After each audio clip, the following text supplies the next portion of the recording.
Hey, what's up, guys? This is Shiva, the spiritual philanthropist, and today we have a really interesting video. This is from Billy Carson from Forbidden Knowledge, and it's called "The Battle of Lake Baikal." I think that's how you pronounce it. And he's saying, "Do giant aliens reside under the waters of Siberia?" And Siberia is interesting because there was, before I even seen this, the Tunguska event. I wonder if he's going to bring up the Tunguska event. We're both going to watch this together for the first time. And let's take a look. Let's see what happens if he does bring up the Tunguska event. I'm really curious now to see what happens here, guys. So let's watch together.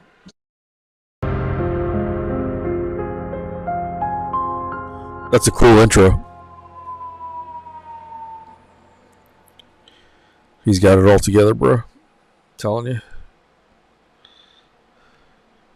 Disclaimer. Russia and the old Soviet Union have many great water networks, each of which contain their own legends and mysterious encounters, perhaps none more so than Lake Baikal, which was at the center of one of the most intriguing and disturbing incidents involving other life forms on record.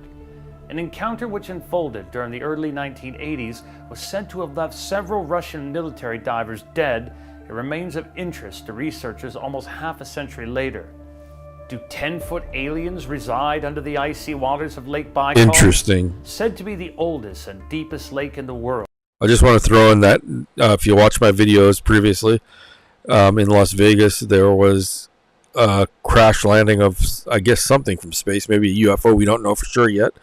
But right after that, about 20 minutes after, there was a police call to 911 about these 8 to 10-foot beings that looked really strange.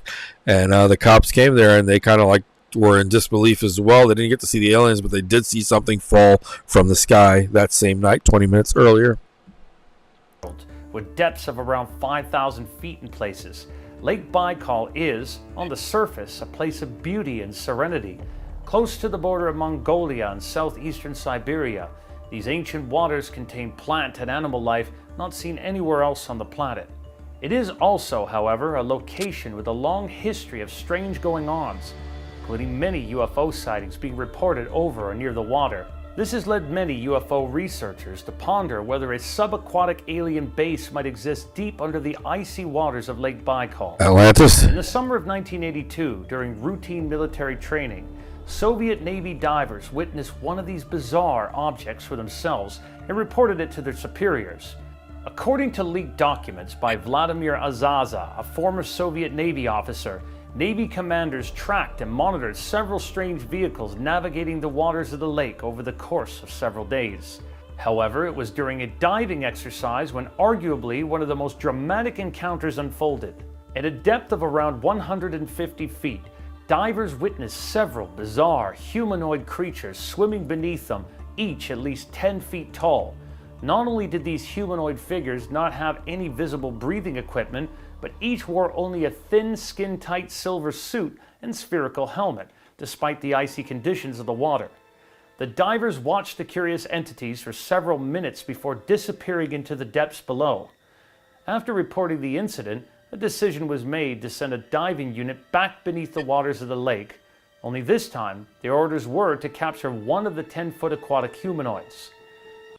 This is incredible. This is really incredible because, like I said, look what's happening now. And I don't know. This is so strange because you have, it's going to sound dumb, but if you watch, the Avengers and they have like Aquaman, he has like a whole thing underwater of people living underwater, another species of human, some sort of human, they're like aquatic and they can survive underwater.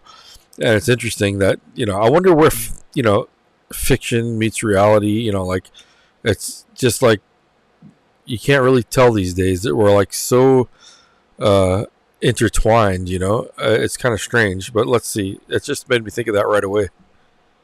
A team of 7 divers went on the mission, and after descending below the icy surface, several of the tall creatures appeared once more. They were heading toward the diving unit, seemingly out of curiosity rather than hostility. However, when they were close enough, one of the divers unleashed a large net in an attempt to trap one of them. It was a decision that would cost 3 of the divers their lives and cause serious injury to the others. Although it is uncertain exactly what happened, Almost instantly after throwing the net, something sent the divers rushing to the surface of the water and around 50 feet into the air. It appeared as though some kind of sonar wave weapon was used by the humanoid entities in order to repel the divers' attempts to capture them. According to some researchers, several local fishermen witnessed the encounter, telling how they saw the divers being sent suddenly upwards out of the lake and high into the air.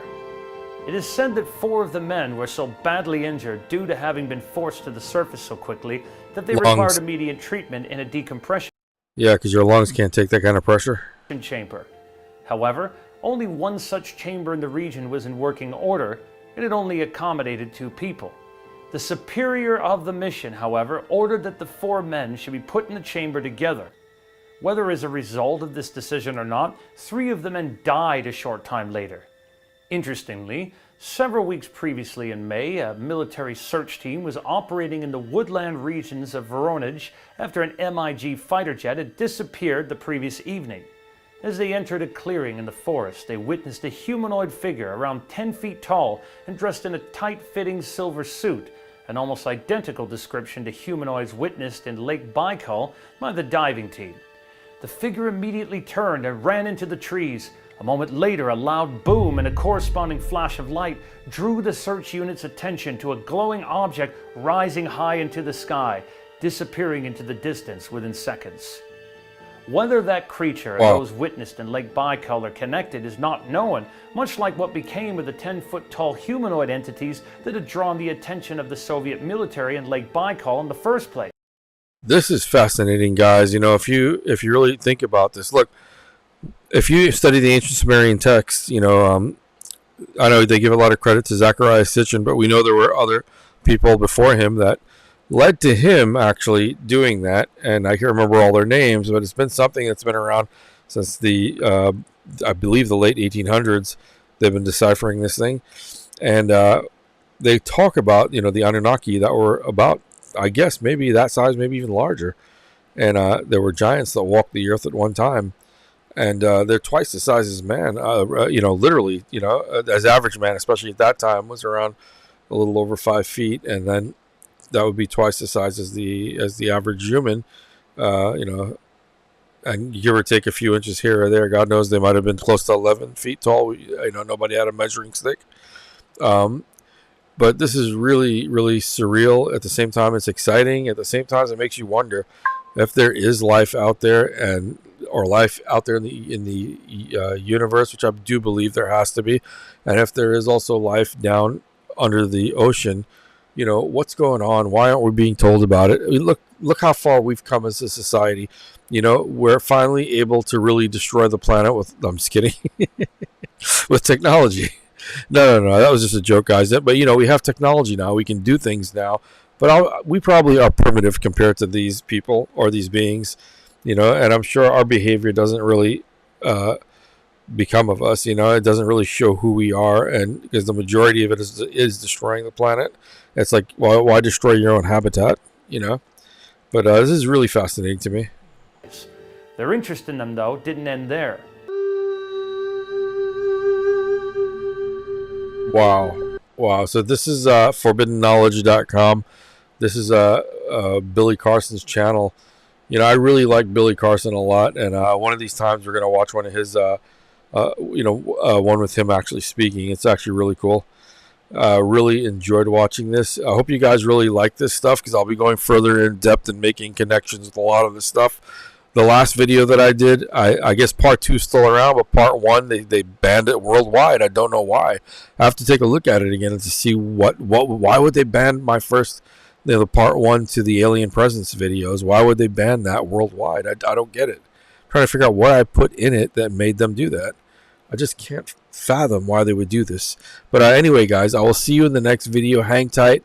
Don't worry. I'll be putting up a lot of cool stuff soon. I want you guys to, you know, keep your minds open. You know, there's a lot of great stuff out there for us to discover. And it's just a matter of time before they actually start coming out and telling the public. You know, they have to at some point address this. They really do. And I do believe that they're going to at some point make this very well known to the public. I don't know when exactly that they're going to do it, but they will, you know.